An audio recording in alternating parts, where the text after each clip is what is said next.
मानसरोवर खंड 6 में से प्रेमचंद जी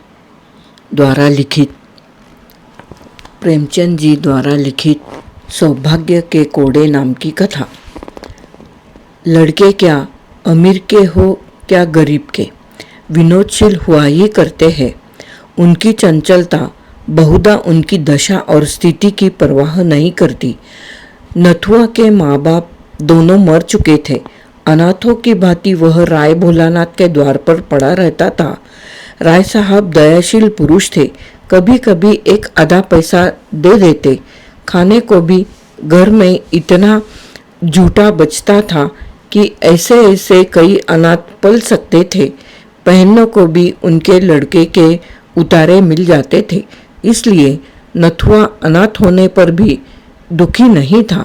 राय साहब ने उसे एक ईसाई के पंजे से छुड़ाया था। इन्हें इसकी परवाह न हुई कि मिशन में उसकी शिक्षा होगी, आराम से रहेगा। उन्हें यह मंजूर था कि वह हिंदू रहे। अपने घर के जूठे भोजन को वह मिशन के भोजन से कहीं पवित्र समझते थे। उनके कमरों की सफाई मिशन की पाठशाला की पढ़ाई से कहीं बढ़कर थी। हिंदू रहे चाहे जिस दशा में रहे, ईसाई हुआ तो फिर सदा के लिए हाथ से निकल गया। नथुआ को बस राय साहब के बंगले में झाड़ू लगा देने के सिवाय और कोई काम न था। भोजन करके खेलता फिरता था। कर्मानुसार ही उसकी वर्ण व्यवस्था भी हो गई। घर के अन्य नौकर चाकर उसे भंगी कहते थे और नथुआ को इसमें कोई ऐतराज न होता था। नाम का स्थिति पर क्या असर पड़ सकता है, इसकी उस गरीब को कुछ खबर न थी। भंगी बनने में कुछ हानि भी न थी। उसे झाड़ू देते समय कभी पैसे पड़े मिल जाते, कभी और कोई चीज़। इससे वह सिगरेट लिया करता था। नौकरों के साथ उठने बैठने से उसे बचपन ही में तंबाकू, सिगरेट और पान का चस्का पड़ गया।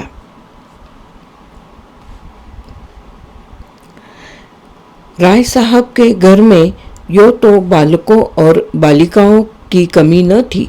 दर्जनों भांजे भतीजे पड़े रहते थे, पर उनकी नीच की संतान केवल एक पुत्री थी जिसका नाम रत्ना था। रत्ना को पढ़ाने को 2 मास्टर थे। एक मेम साहब अंग्रेजी पढ़ाने आया करती थी।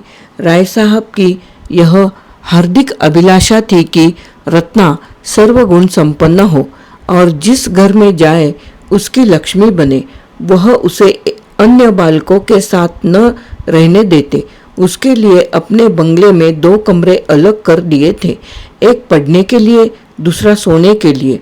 लोग कहते हैं लाड़ प्यार से बच्चे जिद्दी और शरीर हो जाते हैं।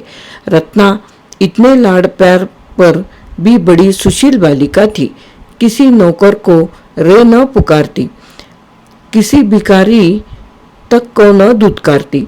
नथुआ को वह पैसे मिठाइयाँ दे दिया करती थी। कभी कभी उससे बातें भी किया करती थी। इससे वह लौंडा उसके मुंह लग गया था। एक दिन नथुआ रत्ना के सोने के कमरे में झाड़ू लगा रहा था। रत्ना दूसरे कमरे में मेम साहब से अंग्रेजी पढ़ रही थी। नथुआ की शामत जो आई तो झाड़ू लगाते लगाते उसके मन में यह इच्छा हुई कि रत्ना के पलंग पर सो। कैसी उजली चादर बिछी हुई है, गद्दा कितना नरम और मोटा है, कैसा सुंदर दुशाला है। रत्ना इस गद्दे पर कितने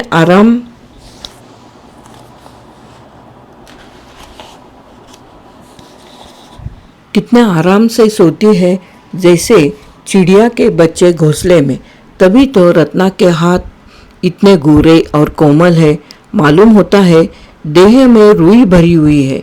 यहाँ कौन देखता है, यह सोचकर उसने पैर फर्श में पोछे और चटपट पलंग पर आकर लेट गया और दुशाला ओढ़ लिया।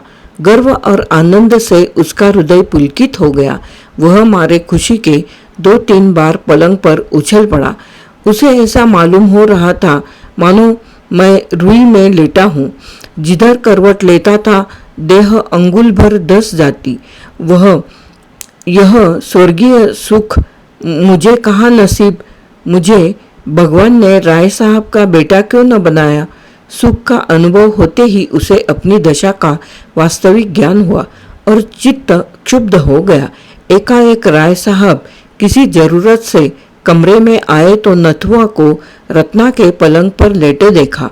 मारे क्रोध के जल उठे और बोले, क्यों बे सुअर, तू यह क्या कर रहा है। नथुआ ऐसा घबराया मानो नदी में पैर फिसल पड़े हो। चारपाई से कूदकर अलग खड़ा हो गया और फिर झाड़ू हाथ में ले ली। राय साहब ने फिर पूछा, यह क्या कर रहा था बे। नथुआ बोला, कुछ तो नहीं सरकार। राय साहब बोले, अब तेरी इतनी हिम्मत हो गई कि रत्ना की चारपाई पर सोए।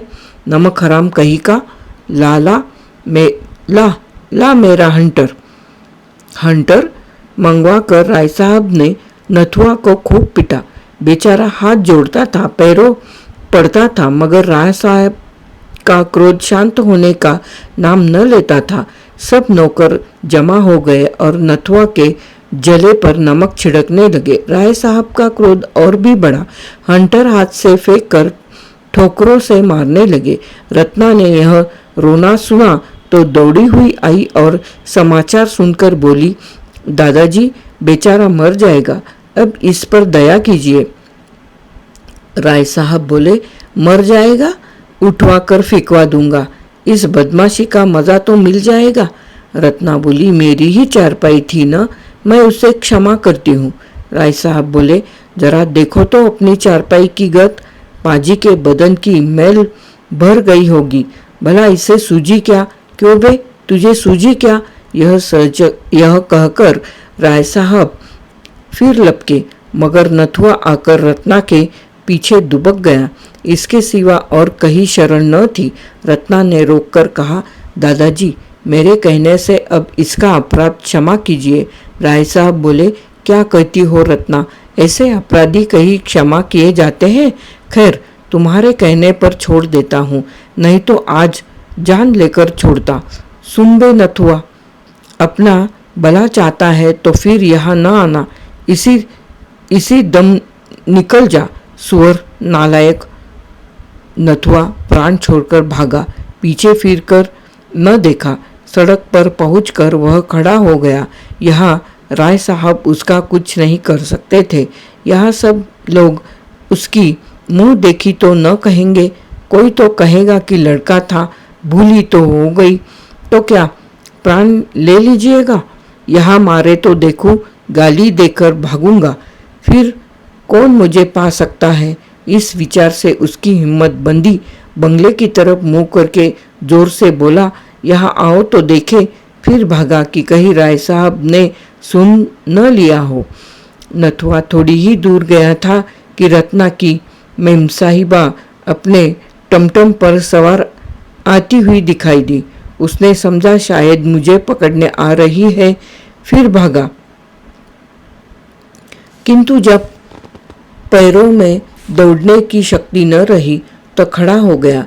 उसके मन ने कहा, वह मेरा क्या कर लेगी, मैंने उसका कुछ बिगाड़ा है। एक क्षण में मेम साहिबा आ पहुंची और टमटम रोककर बोली, नाथू कहाँ जा रहे हो। नथुआ बोला, कहीं नहीं। मेम साहिबा बोली, राय साहब के यहाँ फिर जाएगा तो वह मारेंगे, क्यों नहीं मेरे साथ चलता, मिशन में आराम से रहो, आदमी हो जाएगा। नथुआ बोला, किरस्तान तो न बनाओगी। मेम साहिबा, किरस्तान क्या भंगी से भी बुरा है, पागल। नथुआ बोला, न भैया, किरस्तान न बनूंगा। मेम साहिबा बोली, तेरा जी चाहे न बनना, कोई जबरदस्ती थोड़ी ही बना देगा। नथुआ थोड़ी देर तक टमटम के साथ चला, पर उसके मन में संशय बना हुआ था। सहसा वह उतर गया। मेम साहिबा ने पूछा, क्यों, चलता क्यों नहीं। नथुआ बोला, मैंने सुना है मिशन में जो कोई खाता है किरस्तान हो जाता है। मैं न जाऊंगा, आप झांसा देती है। मेम साहिबा बोली, अरे पागल, वहाँ तुझे पढ़ाया जाएगा, किसी की चाकरी न करनी पड़ेगी। शाम को खेलने को छुट्टी मिलेगी, कोट पतलून पहनने को मिलेगी। चल के 2-4 दिन देख तो ले। नथुआ ने इस प्रलोभन का उत्तर न दिया। एक गली से होकर भागा। जब टमटम दूर निकल गया तो वह निश्चिंत होकर सोचने लगा, जाऊं, कहीं कोई सिपाही पकड़कर थाने तो न ले जाए। मेरी बिरादरी के लोग तो वहाँ रहते हैं, क्या वह मुझे अपने घर रखेंगे? कौन बैठकर खाऊंगा? काम तो करूंगा, बस किसी की पीठ पर रहना चाहिए। आज कोई मेरी पीठ पर होता तो मजाल थी कि राय साहब मुझे यूँ मारते। सारी बिरादरी जमा हो जाती, घेर लेती, घर की सफाई बंद हो जाती, कोई द्वार पर झाड़ू तक न लगाता, सारी राय साहब भी निकल जाती। यह निश्चय करके वह घूमता फिरता भंगियों के मोहल्ले में पहुंचा। शाम हो गई थी। कई भंगी एक पेड़ के नीचे चटाइयों पर बैठे शहनाई और तबला बजा रहे थे। वह नित्य इसका अभ्यास करते थे। यह उनकी जीविका थी। गान विद्या की यहाँ जितनी छिछालेदर हुई उतनी और कहीं न हुई होगी। नथुआ जाकर खड़ा हो गया। उसे बहुत ध्यान से सुनते देखकर एक भंगी ने पूछा, कुछ गाता है? नथुआ बोला, अभी तो नहीं गाता, पर सिखा दोगे तो गाने लगूंगा। भंगी, बहाना मत कर, बैठ, कुछ गाकर सुना। मालूम तो हो कि गला भी है या नहीं। गला ही न होगा तो क्या कोई सिखाएगा? नथुआ बोला। नथुआ मामूली बाजार के लड़कों की तरह कुछ न कुछ गाना जानता ही था। रास्ते चलता तो कुछ न कुछ गाने लगता था। तुरंत गाने लगा। उस्ताद ने सुना, जोहरी था, समझ गया यह कांच का टुकड़ा नहीं। बोला, कहाँ रहता है? नथुआ ने अपनी राम कहानी सुनाई। परिचय हो गया। उसे आश्रय मिल गया और विकास का वह अवसर मिल गया जिसने उसे भूमि से आकाश पर पहुंचा दिया। 3 साल उड़ गए। नथुआ के गाने की सारे शहर में धूम मच गई और वह केवल एक गुणी नहीं, सर्वगुणी था। गाना, शहनाई बजाना, पखावज, सारंगी, तंबूरा, सितार, सभी कलाओं में दक्ष हो गया। उस्तादों को भी उसकी चमत्कारिक बुद्धि पर आश्चर्य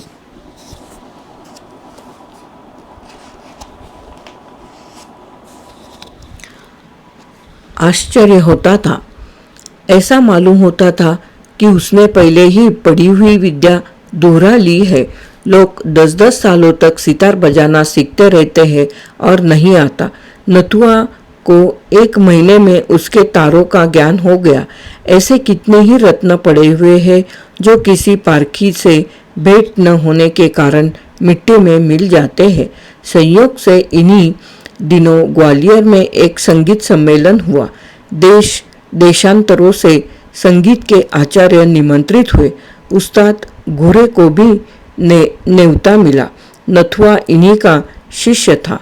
उस्ताद ग्वालियर चले तो नाथू को भी साथ लेते गए। 1 सप्ताह तक ग्वालियर में बड़ी धूमधाम रही। नथुराम ने वहाँ खूब नाम कमाया। उसे सोने का तमगा इनाम मिला। ग्वालियर के संगीत विद्यालय के अध्यक्ष ने उस्ताद घुरे से आग्रह किया कि नाथुराम को संगीत विद्यालय में दाखिल करा दो। यहाँ संगीत के साथ उसकी शिक्षा भी हो जाएगी। घुरे को मानना पड़ा। नाथुराम भी राजी हो गया। नाथुराम ने 5 वर्षों में विद्यालय की सर्वोच्च उपाधि प्राप्त कर ली। इसके साथ साथ भाषा, गणित, विज्ञान में उसकी बुद्धि ने अपनी प्रखरता का परिचय दिया। अब वह समाज का भूषण था। कोई उससे न पूछता था कौन जाति हो। उसका रहन सहन और तरीका अब गायकों का सा नहीं, शिक्षित समुदाय का सा था। अपने सम्मान की रक्षा के लिए वह ऊंचे वर्ण वालों का सा आचरण रखने लगा। मदिरा, मांस त्याग दिया। नियमित रूप से संध्योपासना करने लगा।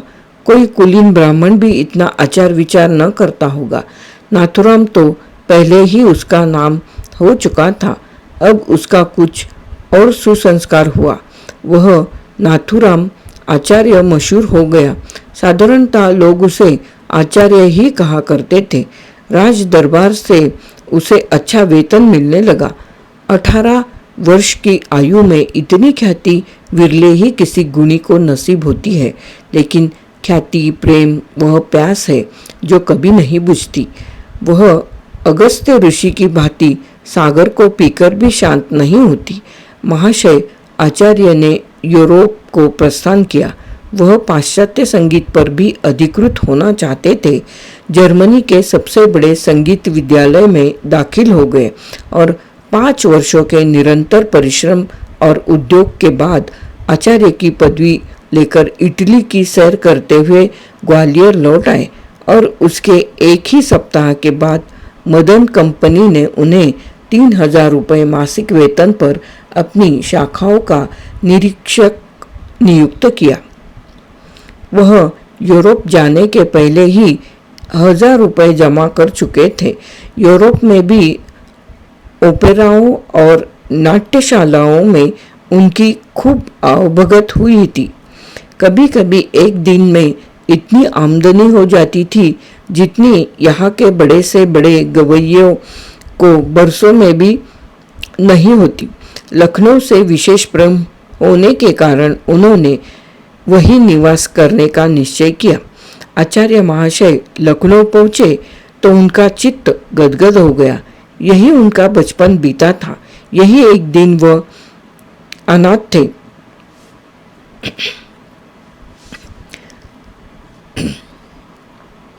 आह, यही उन पर हंटरों की मार पड़ी थी जिसके निशान अब तक थे। वह अब दाग इन्हें सौभाग्य की रेखाओं से भी प्रिय लगते।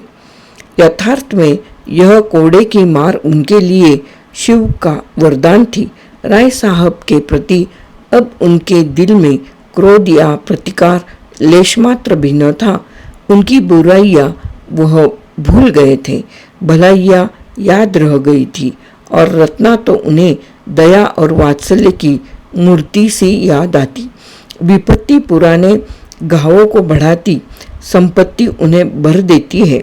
गाड़ी से उतरे तो छाती धड़क रही थी। 10 वर्ष का बालक 23 वर्ष का जवान शिक्षित भद्र युवक हो गया था। उसकी माँ भी उसे देखकर न कह सकती कि यही मेरा नथुआ है, लेकिन उनकी कायापलट की अपेक्षा नगर की कायापलट और भी विस्मयकारी थी। वह लखनऊ नहीं, कोई दूसरा ही नगर था।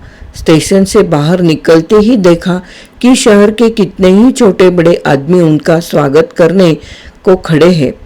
उनमें एक युवती रमणी थी जो रत्ना से बहुत मिलती थी। लोगों ने उससे हाथ मिलाया और रत्ना ने उनके गले में फूलों का हार डाल दिया। यह विदेश में भारत का नाम रोशन करने का पुरस्कार था। आचार्य के पैर डगमगाने लगे। ऐसा जान पड़ता था अब नहीं खड़े रह सकते। यह वही रत्ना है। भोली भाली बालिका ने सौंदर्य, लज्जा, गर्व और विनय की देवी का रूप धारण कर लिया है। उनकी हिम्मत न पड़ी कि रत्ना की तरफ सीधी आंखों देख सके। लोगों से हाथ मिलाने के बाद वह उस बंगले में आए जो उनके लिए पहले ही से सजाया गया था। उसको देखकर वे चौंक पड़े। यह वही बंगला था जहां रत्ना के साथ वह खेलते थे। सामान भी वही था, तस्वीरें वही, कुर्सियां और मेजें वही, शीशे के आलात, उपकरण, साधन वही, यहाँ तक कि फर्श भी वही था। उसके अंदर कदम रखते हुए आचार्य महाशय के हृदय में कुछ वही भाव जागृत हो रहे थे जो किसी देवता के मंदिर में जाकर धर्मपरायण हिंदू के हृदय में होते हैं। वह रत्ना के शयनागार में पहुँचे तो उनके हृदय में ऐसी ऐंठन हुई कि आंसू बहने लगे। यह वही पलंग है, वही बिस्तर और वही फर्श। उन्होंने अधीर होकर पूछा, यह किसका बंगला है? कंपनी का मैनेजर साथ था। बोला, एक राय भोलानाथ है, उन्हीं का है। आचार्य राय साहब कहाँ गए? मैनेजर बोला, खुदा जाने कहाँ चले गए।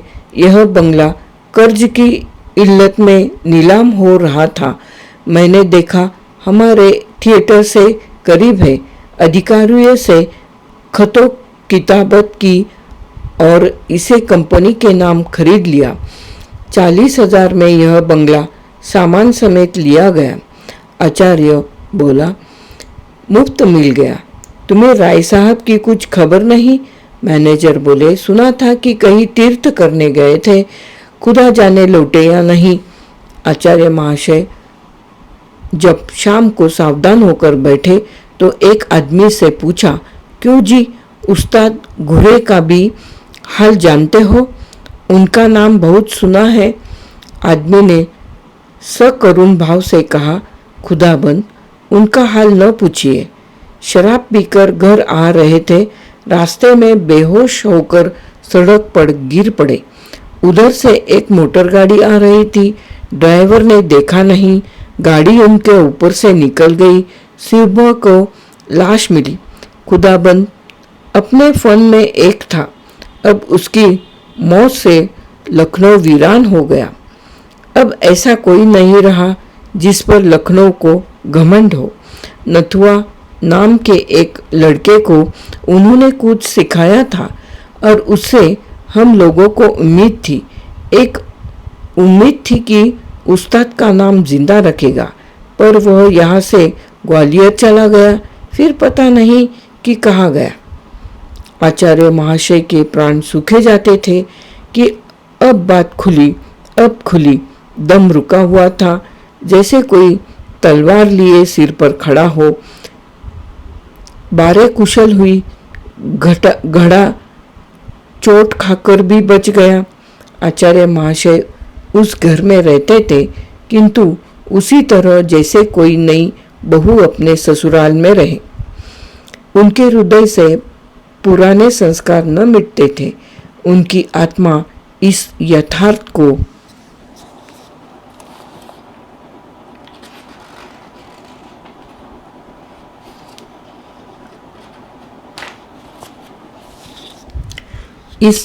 को स्वीकार न करती कि अब यह मेरा घर है। वह जोर से हंसते तो सहसा चौंक पड़ते। मित्रगण आकर शोर मचाते तो उन्हें एक अज्ञात शंका होती थी। लिखने पढ़ने के कमरे में शायद वह सोते तो उन्हें रात भर नींद न आती। यह ख्याल दिल में जमा हुआ था कि यह पढ़ने लिखने का कमरा है। बहुत अच्छा होने पर भी वह पुराने सामान को बदल न सकते थे और रत्ना के शयनागार को तो उन्होंने फिर कभी नहीं खोला। वह जो कांटों बंद पड़ा रहता था, उसके अंदर जाते हुए उनके पैर थरथराने लगते थे। उस पलंग पर सोने का ध्यान ही उन्हें नहीं आया। लखनऊ में कई बार उन्होंने विश्वविद्यालय में अपने संगीत नैपुण्य का चमत्कार दिखाया। किसी राजा रईस के घर अब वह गाने न जाते थे, चाहे कोई उन्हें लाखों रुपए ही क्यों न दे। यह उनका प्रण था। लोग उनका अलौकिक गान सुनकर अलौकिक आनंद उठाते थे। एक दिन प्रातःकाल आचार्य महाशय संध्या से उठे थे कि राय भोलानाथ उनसे मिलने आए। रत्ना भी उनके साथ थी। आचार्य महाशय पर रोब छा गया। बड़े बड़े यूरोपीय थिएटरों में भी उनका हृदय इतना भयभीत न हुआ था। उन्होंने जमीन तक झुककर राय साहब को सलाम किया। भोलानाथ उनकी नम्रता से कुछ विस्मित से हो गए। बहुत दिन हुए जब लोग उन्हें सलाम किया करते थे। अब तो जहाँ जाते हंसी उड़ाई जाती थी। रत्ना भी लज्जित हो गई। राय साहब ने कातर नेत्रों से इधर उधर देखकर कहा, आपको यह जगह तो पसंद आई होगी। आचार्य बोले, जी हाँ, इससे उत्तम स्थान की तो मैं कल्पना ही नहीं कर सकता। भोलानाथ बोले, यह मेरा ही बंगला है, मैंने ही इसे बनवाया और मैंने ही इसे बिगाड़ भी दिया। रत्ना ने झेपते हुए कहा, दादाजी, इन बातों से क्या फायदा? भोलानाथ बोले, फायदा नहीं है बेटी, नुकसान भी नहीं। सज्जनों से अपनी विपत्ति कहकर चित्त शांत होता है। महाशय, यह मेरा ही बंगला है, यो कहिए कि था। 50,000 सालाना इलाके से मिलते थे। कुछ आदमियों की संगत में मुझे सट्टे का चस्का पड़ गया। 2-3 बार ताबड़तोड़ बाजी हाथ आई, हिम्मत खुल गई, लाखों के वारे न्यारे होने लगे, किंतु एक ही घाटे में सारी कसर निकल गई। बदिया बैठ गई, सारी जायदाद खो बैठा। सोचिए, 25 लाख का सौदा था। कोड़ी चित्त पड़ती तो आज इस बंगले का कुछ और ही ठाट होता।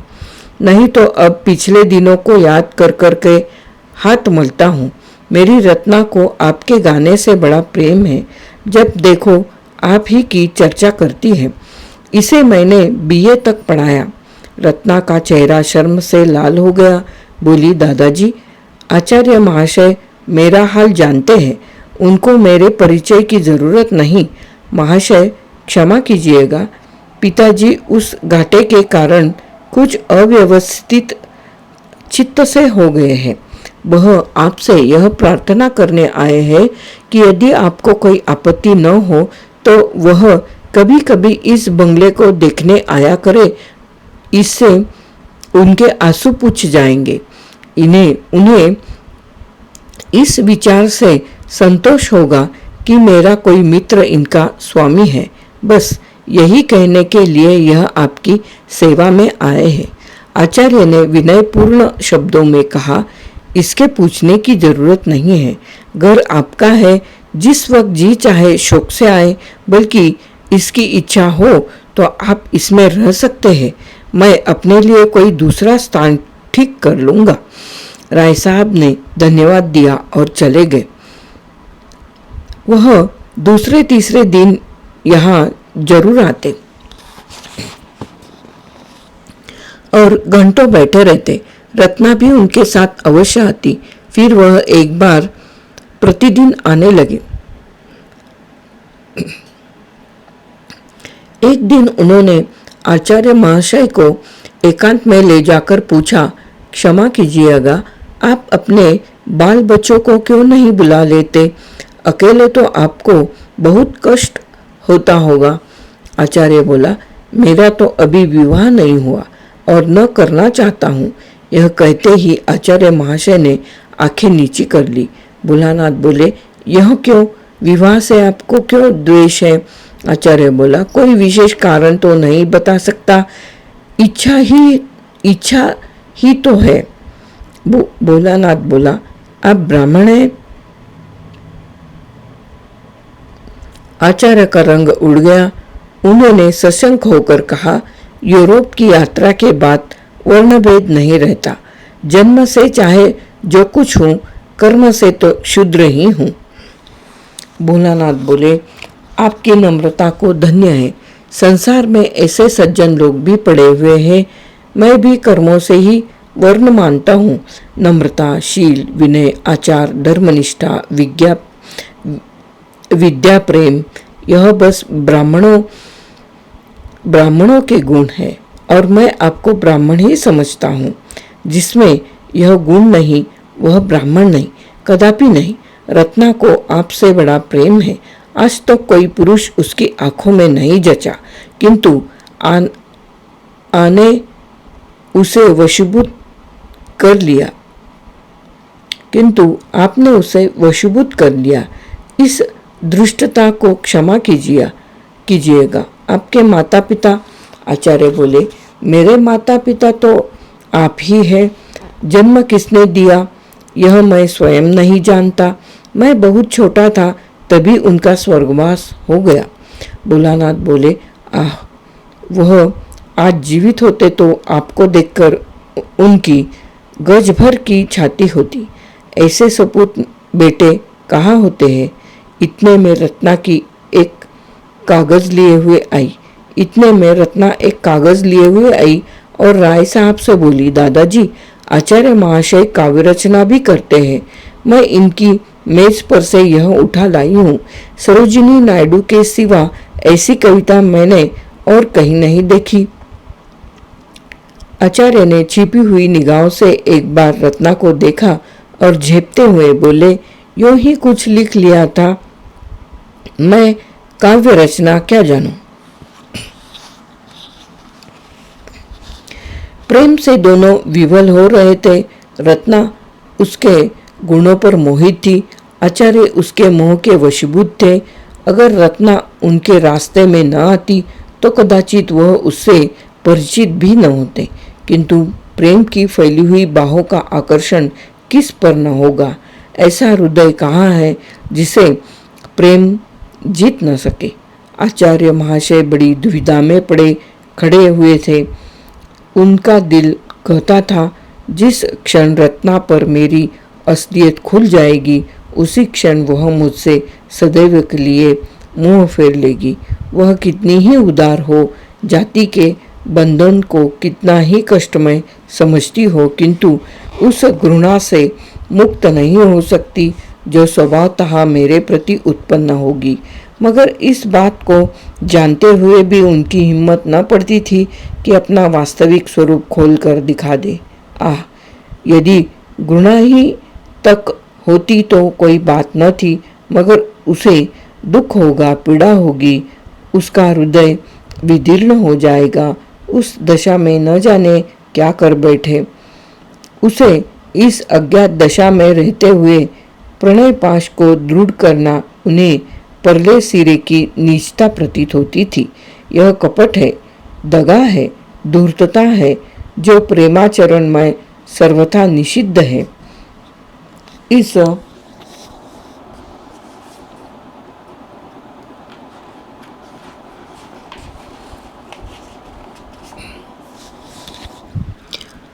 इस संकट में पड़े हुए कुछ निश्चय न कर सकते थे कि क्या करना चाहिए। उदय राय साहब की आमदोरफ्त दिनों दिन बढ़ती जाती थी। उनके मन की बात एक एक शब्द से झलकती थी। रत्ना का आना जाना बंद होता जाता था, जो उनके आशय को और भी प्रकट करता था। इस प्रकार 3-4 महीने व्यतीत हो गए। आचार्य महाशय सोचते, यह वही राय साहब है जिन्होंने केवल रत्ना की चारपाई पर जरा देर लेटने के लिए मुझे मारकर घर से निकाल दिया था। जब उन्हें मालूम होगा कि मैं वही अनाथ, अछूत, आश्रयहीन बालक हूँ, तो उन्हें कितनी आत्मवेदना, कितनी अपमान पीड़ा, कितनी लज्जा, कितनी दुराशा, कितना पश्चाताप होगा। एक दिन राय साहब ने कहा, विवाह की तिथि निश्चित कर लेनी चाहिए। इस लग्न में मैं इस ऋण से उऋण हो जाना चाहता हूँ। आचार्य महाशय ने बात का मतलब समझकर भी प्रश्न किया, कैसी तिथि?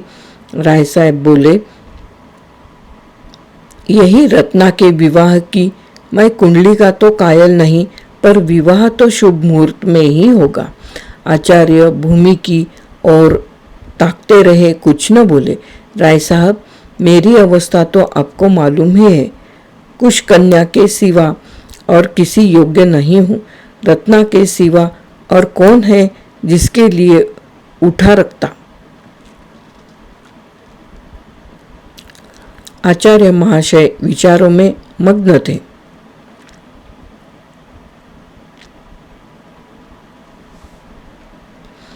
राय साहब बोले, मेरी अवस्था तो आपको मालूम ही है।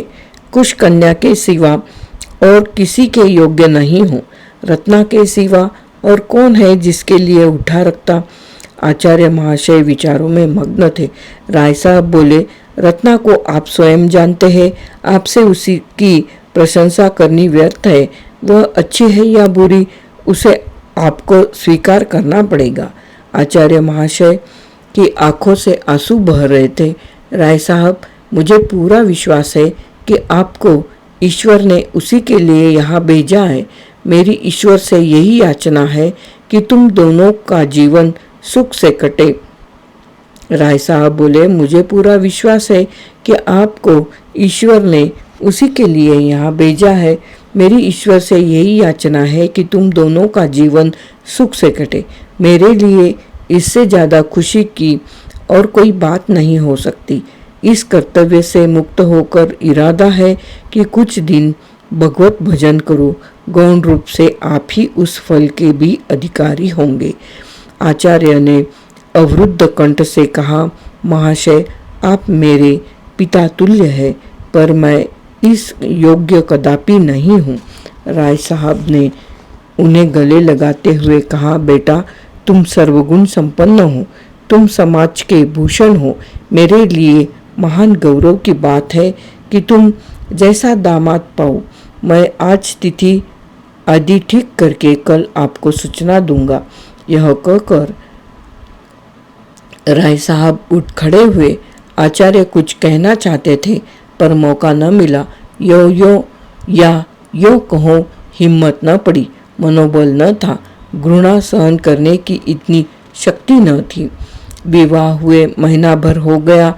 रत्ना के आने से पति गृह में उजाला हो गया और पति हृदय पवित्र सागर में कमल खिल गया। रात का समय था। आचार्य महाशय भोजन करके लेटे हुए थे, उसी पलंग पर जिसने किसी दिन उन्हें घर से निकलवाया था, जिसने उनके भाग्य चक्रों को परिवर्तित कर दिया था। महीना भर से वह अवसर ढूंढ रहे हैं कि वह रहस्य रत्ना को बतला दूं। उनका संस्कारों से दबा हुआ हृदय यह नहीं मानता कि मेरा सौभाग्य मेरे गुणों ही का अनुग्रह है। वह अपने रुपयों को भट्टी में पिघलाकर उसका मूल्य जानने की चेष्टा कर रहे हैं, किंतु अवसर नहीं मिलता।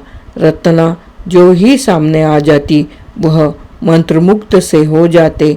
बाग में रोने कौन जाता है? रोने के लिए तो अंधेरी कोठरी ही चाहिए।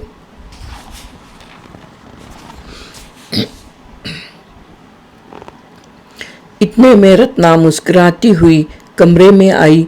दीपक की ज्योति मंद पड़ गई। आचार्य ने मुस्कुराकर कहा, अब चिराग गुल कर दूं न? रत्ना बोली, क्यों, क्या मुझसे शर्म आती है? आचार्य बोले, हाँ, वास्तव में शर्म आती है रत्ना, इसलिए कि मैंने तुम्हें जीत लिया। आचार्य, नहीं, इसलिए कि मैंने तुम्हें धोखा दिया। रत्ना, तुममें धोखा देने की शक्ति नहीं है। आचार्य बोले, तुम नहीं जानती, मैंने तुम्हें बहुत बड़ा धोखा दिया है। रत्ना, सब जानती हूँ। आचार्य बोले, जानती हो मैं कौन हूँ? रत्ना बोली, खूब जानती हूँ, बहुत दिनों से जानती हूँ। जब हम तुम दोनों इसी बगीचे में खेला करते थे, मैं तुमको मारती थी और तुम रोते थे। मैं तुमको अपनी झूठी मिठाइयाँ देती थी और तुम दौड़कर लेते थे। तब भी मुझे तुमसे प्रेम था, वह दया के रूप में व्यक्त होता था। आचार्य ने चकित होकर कहा, रत्ना, यह जानकर भी तुमने? रत्ना बोली, हाँ, जानकर ही, न जानती तो शायद न करती। आचार्य बोले, यह वही चारपाई है। रत्ना बोली, और मैं घाटे में। आचार्य ने उसे गले लगाकर कहा, तुम क्षमा की देवी हो। रत्ना ने उत्तर दिया, मैं तुम्हारी चेरी हूँ। आचार्य बोले, राय साहब भी जानते हैं? रत्ना बोली, नहीं, उन्हें नहीं मालूम है। उनसे भूलकर भी न कहना, नहीं तो वह आत्मघात कर लेंगे।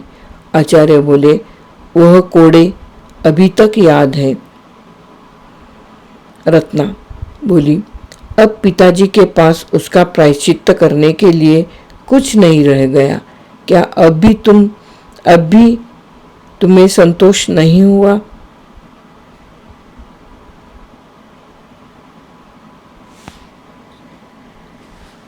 हिंदी साहित्य के मशहूर लेखक मुंशी प्रेमचंद जी द्वारा लिखित सौभाग्य के कोड़े नाम की कथा यहाँ पर समाप्त होती है।